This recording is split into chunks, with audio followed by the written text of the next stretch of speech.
Hi, my name is Jennifer Lazenby. Welcome to my final presentation for CJS 497 Comparative Criminal Justice, Spring of 2020. This is Criminal Justice Systems, United States, and the 6 model nations. The point of this presentation will be to take the criminal justice system that we use here in the United States and compare and contrast to the ones that are used in the other 6 model nations: England, France, Germany, China, Japan, and Saudi Arabia. Let's go ahead and get started.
We'll start with the United States.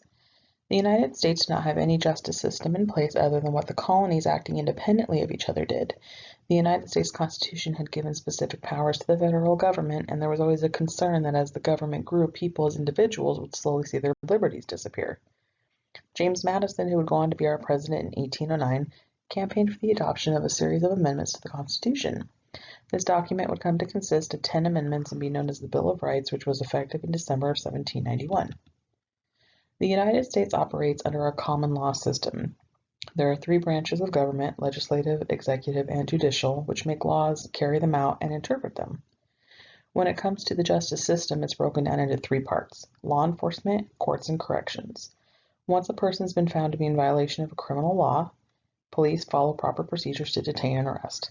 From there, the person is sent to court where a trial commences and guilt is either determined or unfounded. Courts operate under a judge that is elected, and often the person is deemed innocent or guilty by a jury of 12 of their peers. The United States works as procedural justice. In a quote that I found in an article, it stated, "It is believed that affording the accused full procedural protection will achieve the just result while checking the abuse of power by the state."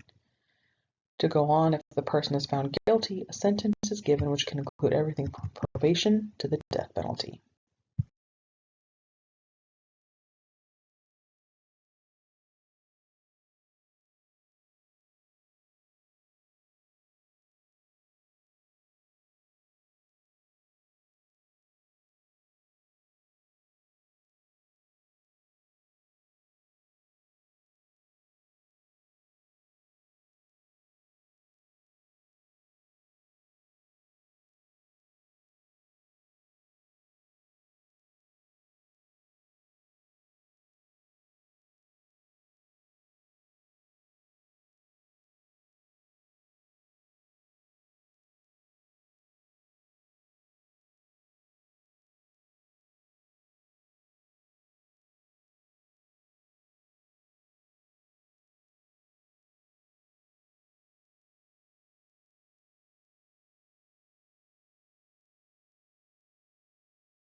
For our next stop, we head over to Europe and focus on England's justice system.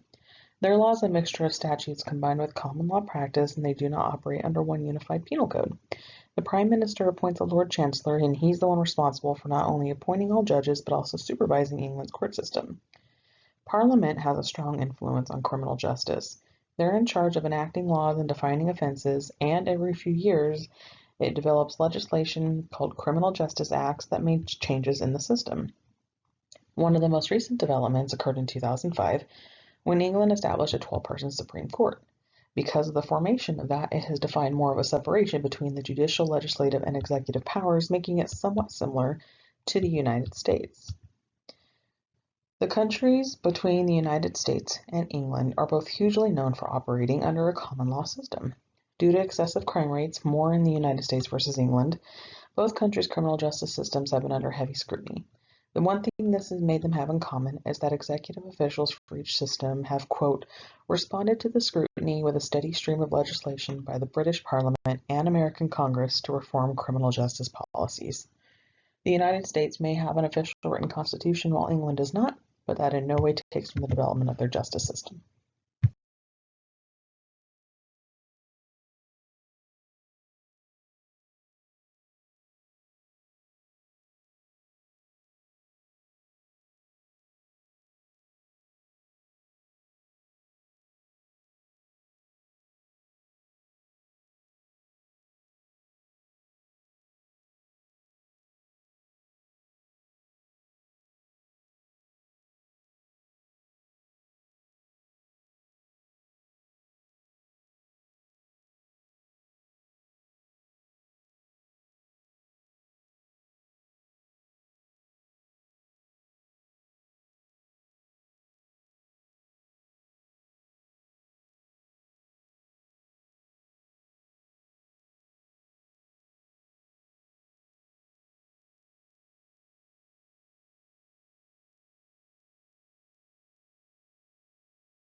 We're going to stick around in Europe for a bit and head over to France next, where we start with noting that the basis of all of France's criminal law comes from their Declaration of the Rights of Man and the Citizen, which was enacted in 1789.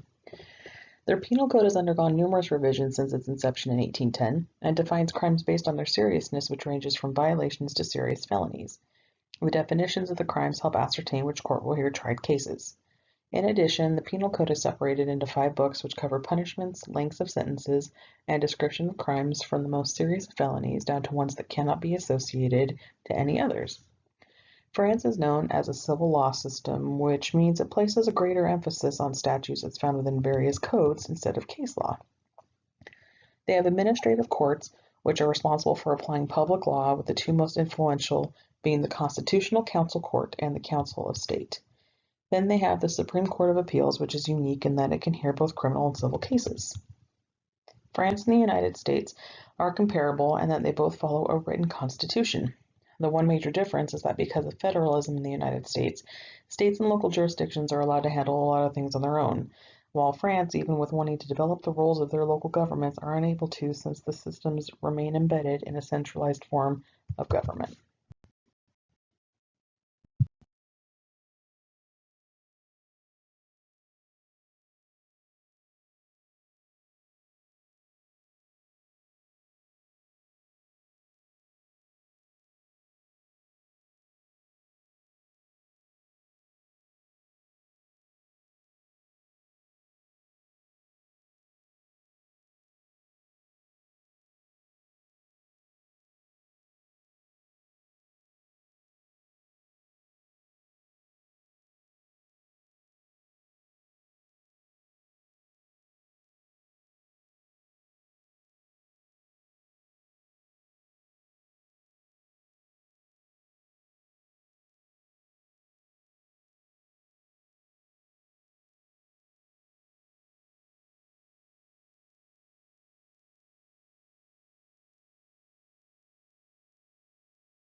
One more stop in Europe has us landing in Germany. Germany started out with a combination of common law and local indigenous law. Over the past 125 years, Germany has gone through numerous changes, and today they've stuck with the criminal code they enacted in the 19th century. And that is a tough word, so I've listed on the slide for your viewing pleasure, but I am not going to embarrass myself in trying to pronounce it. So, moving on, German law is a combination of statutes, ordinances, and administrative rules and customs. Two statutes make up the largest portion of German law, which are federal statutes and state laws. Crimes are broken up into felonies and misdemeanors. Germany, being a federal republic, lets those that enact the state laws do so. However, almost all laws under both criminal and procedural are subject to federal getting involved and enacting their own legislation. The Länder, might be pronouncing that incorrectly as well, who are responsible for enacting state laws must be within the legal rights of the provisions stated in the federal basic law. One way that Germany differs from the United States is that they're strongly centered in the tradition of civil law, but one way they are the same is that they both operate under a system that distributes power between both state and federal governments. The legislators who enact the state laws work in a way consistent with basic law, and in this way the basic law performs like the US Constitution. While Germany may have come late to the game, it's not necessarily a bad thing. These recent developments have fueled researchers' wills to learn about the development of the criminal justice system in Germany.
Now for our next stop, we land in China, and in 1979, the second session of the Fifth National People's Congress adopted Code of Criminal Law and Procedure as well as other laws.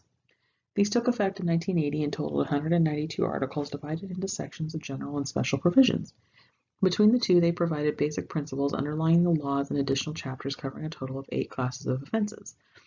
That was until 1997, when China upped the numbers of laws to 452 and changed them so they covered more and were more specific when it came to the definition of crimes.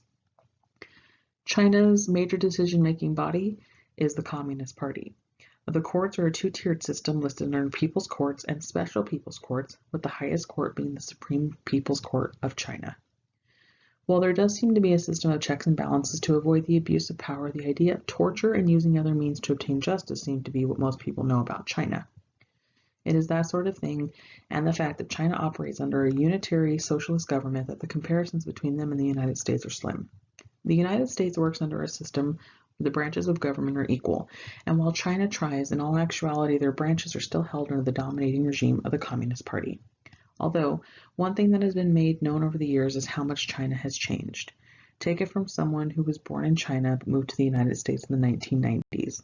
She had this to say: "In my opinion, the legal system in current China is open, and the decisions in the courts are generally made according to the law instead of for political reasons, which is a huge improvement. So while United States and China may be drastically different, this is something that needs to be noted.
Now let us look into Japan. While developing a code of laws can be traced back as far as 604 AD, it was not until the 1800s that Japan developed a system with incredibly structured legal codes. They ended up using France, Germany, and even the US as influences.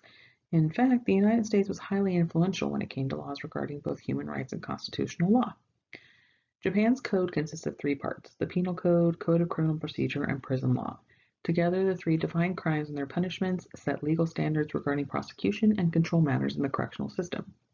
The crimes are listed under three categories as well: crimes against state, against individuals, and against society. These cover everything from crimes committed against the imperial family, assault, homicide, and arson. The Japanese justice system is controlled by their national government. The courts consist of two appellate courts and two trial courts, with the Supreme Court acting at the highest level. Japan operates under a constitutional monarchy and are known as a unitary government. They have an emperor, however, he's not as integral to how the system works as their prime minister is. Japan is possibly one of the hardest systems to compare with the United States. When Japan was defeated in World War II, the Japanese were forced to adopt a number of American legal principles, such as a written constitution, a hierarchical court system, and extensive criminal procedure laws. You would think that would make it easy to compare, but then they also used France, Germany, and China to base some of their system on. With such a multitude, Japan cannot be categorized as either a common law or civil law system. Unlike the United States' focus on procedural justice, Japan emphasizes a system that is focused on substantive justice. And there's a quote that says, "Unlike procedural justice, the principal aim of substantive justice is to achieve the just result, not the just process." In other words, if the person accused is guilty, Japan will go so far as to violate the person's rights in order to determine that guilt. Our final stop has us in Saudi Arabia, which is quite different than the ones we've covered already, seeing as how they have not published any sort of penal code. Saudi Arabia considers themselves only subject to decisions made under Islamic law, with the totality of that law coming from Sharia. Although they do have some laws in effect regarding such things as civil service and labor relations, even then issuing new codes for that is a heavy undertaking, since they still need to be reconciled with Sharia. All the functions of their criminal justice system are in accordance with Islamic law. They have religious courts which are headed by a judge who is appointed by the king after a recommendation made by the Supreme Judicial Council, and all decisions are in accordance with Sharia. The king acts as the highest court of appeal and has the power to pardon. They have what is called the High Judiciary Council, which is comparable to the United States Supreme Court. And that is pretty much one of the only places that Saudi Arabia can be compared to the United States, mostly because they follow the tradition of sacred law. The quote is, "In this tradition, there is no clear distinction between religious influence and governmental decision-making." Saudi Arabia's monarchy is considered non-constitutional since they do not have any sort of written constitution. However, if you were to ask them, they would say they believe they do follow a constitution since they base their decisions on Islamic law.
Now that we have familiarized ourselves with the 7 of these nations, it's easy to see why there are difficulties all over the world.